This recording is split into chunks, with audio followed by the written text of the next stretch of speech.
Sa ganon. Jong! Last battle. Ano po masasabi niyo kay Jong?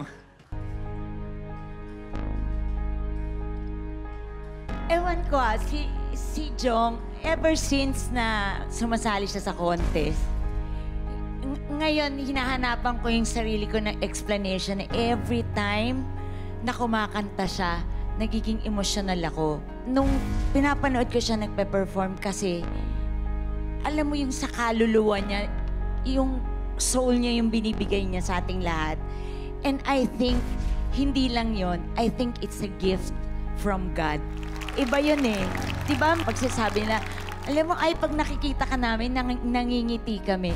Ako pag pinapanood ko si Jong, nakikinig ako sa kanya and then yung emosyon ko sumasama sa emosyon niya.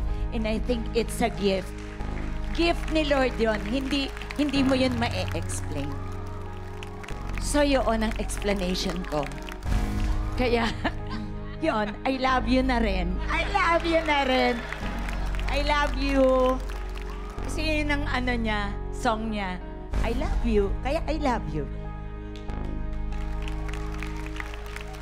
Jong, ano ba talaga yung meron ka? Lahat ng sinabi niya tama. Parang meron kang special ability to lift our hearts or to lift our souls through the kind of voice that you possess.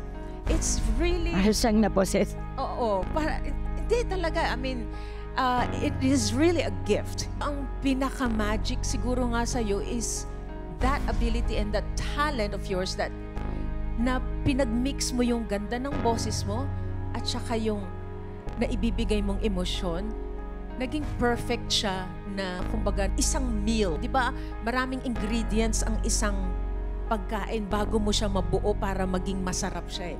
So, yun yung nakikita ko sa'yo na nag-gather mo o napagsama-sama mo yung tamang mga ingredients, kaya nakakapag-produce ka ng isang magandang performance. We are thankful that God has given that to you and you are sharing that to all of us. So, thank you.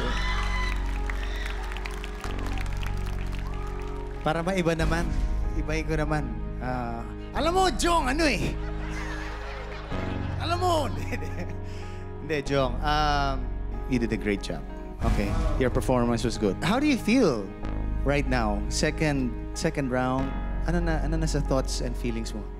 Mixed emotion po, sir. So, Why, sir? Why mixed? masaya na malungkot. May lungkot. I wanna know where it's coming from. Tama naman yung sinabi nila eh. It's coming from your soul. So sabi mo rin parang you feel happy and a little bit sad. Why? Why do you feel that? Maraming doubt sa sarili. And dahil sa season 1 na nangyari.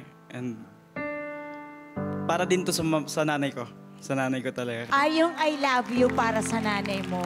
Hindi po para sa mga past relationship, ganun. Yun tayo eh.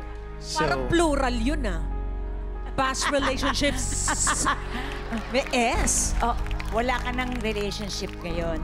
All goods na po. Wala na po. Wala na. so ganito na lang. pala. My last advice for this round. Keep on doing what you do kasi you are blessing a lot of people who have experienced the same pain as you. That can be your goal also for the Clash. Thank you, Jong. Thank you.